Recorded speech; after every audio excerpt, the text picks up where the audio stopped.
Peace. This is Akasha, and with this video I would like to speak on the forbidden door of consciousness. Some of this video is addressing the Empress segment, somehow I guess trading over or switching over from RBG to a Hebrew Israelite. But I also want to address how, as much as people are looking at her as falling back to sleep or believing in the white man's book, she is just taking the common route of closing or staying away from the forbidden door of consciousness.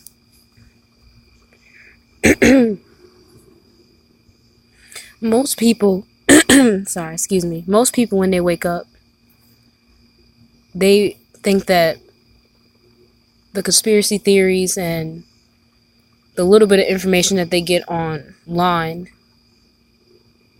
is it. That's all they need. That's all they have to grasp or understand. But they don't realize that there are doors to consciousness. There are levels to this. And those levels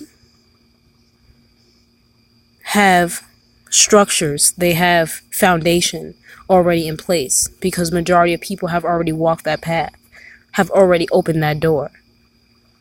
For example, the RBG community or organization, whatever you want to call it. People have already gone that path of black empowerment, African pride, getting back to your roots. This is a stage. This is a level of consciousness.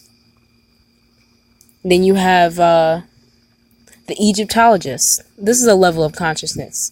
A different level of understanding of who and what we used to be or who and what we think we are now.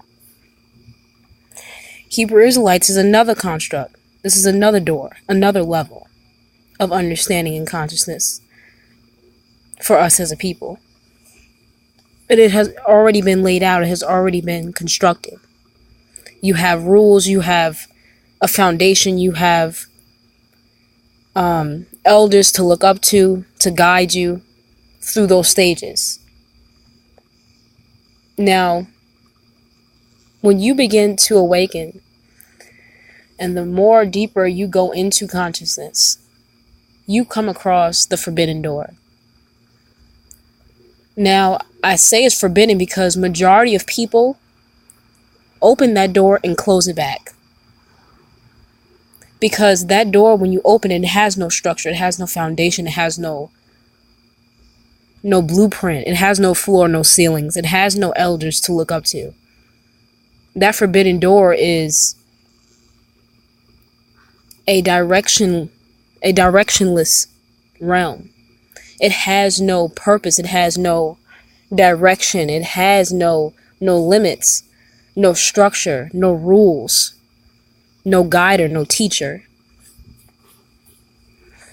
This realm allows for you to experience life with no set paradigm for the next moment. Now, I want you to bear with me if you're not understanding. I'm going to try my best to break this down. Most people form themselves or join a type of organization or paradigm because they fear the unknown. They fear the next moment. They fear the future. And even also, a lot of times, we fear the past. So what we do is we put ourselves in organizations that already has a set future and a set path, so that we can feel comfortable in our orchestrated moments. We want to feel comfortable with where our foot is going to be placed next or what's going to happen to us next. Nobody likes the unexpected, especially when that unexpected may or may not have anything to do with your present moment. If it does not make sense to you logically, we tend to stray away from that, or try our hardest to place an understanding on it. But it becomes easier when there are already set ways, when there are already set organizations and structures in place, to where you don't have to construct that paradigm. It's already there for you. If you look at the Egyptologists, right? Their teachings or their philosophy is that we are the ancient Egyptians. So they feel that they need to study this ancient information.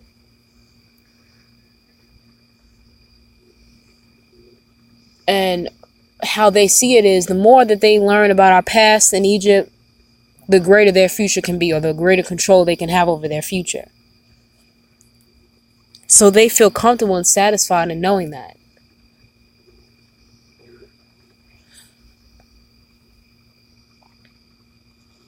If you look at the RBG community, they feel Africa is our homeland. That's where we came from. We need to get back to that. So now they begin to study things of old African culture, such as voodoo, all these different types of magic, different levels of understanding of darkness, such as the Baphomet and ancient history of things of that nature. And they feel the deeper that they get into that, the more that they know about that, the greater they can control their future. That they can somehow control their mind and their thoughts and their emotions to construct a clear path for their future. The laws of cause and effect, or law of attraction. These is all set constructs already in place. These are already doors that have structure to them. These are already rooms and realms that have structure to them. The Hebrew Israelites, they feel that we are the people in the Bible, and the future Bible prophecies is a laid out path for our future. These already set constructs removes the fear of the future unknown, of the next moment unknown. It removes the frustration or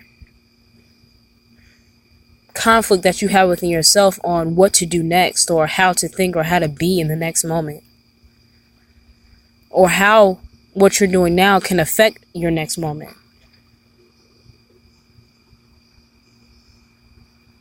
So when you step into the forbidden door of consciousness, all of that goes away. You have no choice but to allow things to happen and occur, because you don't know what's going to happen. You have no idea or no set paradigm on what the next moment is going to be. You will be forced to not go off of what you thought life was, or how you think people should treat you, or what you think should happen in the future, or what you even think happened in the past. None of that matters.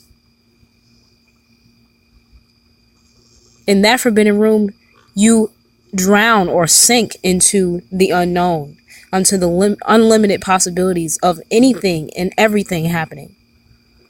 Now that can be fearful for a lot of people, which is why most people close the door, never even stepping foot into it. Because from the surface level of it, it has no floor. What will I stand on? Who will be my leader? Who will I follow? What will my future look like? These are the questions that arise when people look at the forbidden door. So what they do is they go back into an already constructed room, an already constructed paradigm, so that those questions can be removed. They don't have to take on the pressures of not having to think. As funny as that sounds, not having to think is actually pressure to people. It's actually a struggle. It's easier for people to think. and put their own thoughts and their own conclusions on reality. But when you're forced not to, or when your thoughts don't matter, or how you feel about a situation doesn't matter, that becomes too much for most people.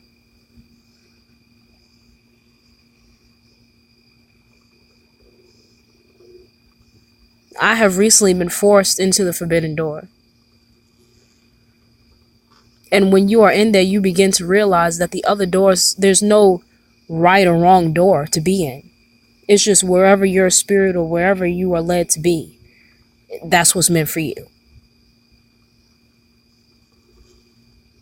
You begin to realize that life truly has, it doesn't matter what you feel or what you think. It's just happening. Life is happening. And as much as we would like to have a set one way that we want everyone to think and be on, that's never going to happen. Not everybody can fit within your one door.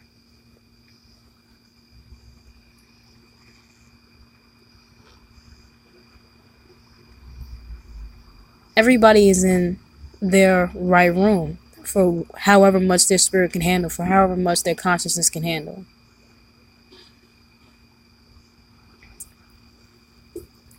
Empress Sekhmet got to the point where she began to wake up. And the further and further you wake up, the less and less you begin to realize that you as an individual, or your thoughts and your perspectives on life and how you think things should go, truly don't matter. And when people's egos and their validation begins to be under attack, they need to turn around and go back to an already set structure that's going to validate that, that's going to re-emphasize and recreate the ego that they wanted. It's going to allow them to have purpose. It's going to allow them to see their direction.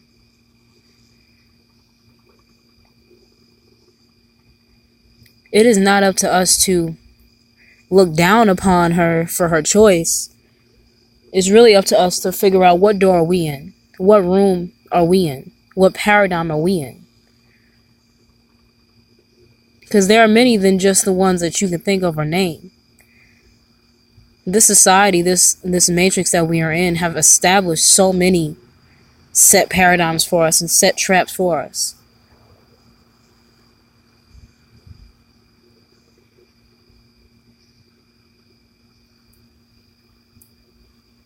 But I am going to repeat, that forbidden door is not for everybody. And you'll know that you're there. You know why? Because you won't be judging anymore. You won't be condemning other people for whatever room and whatever paradigm they chose to be in. You will let things just be. Because you're no longer trying to control reality.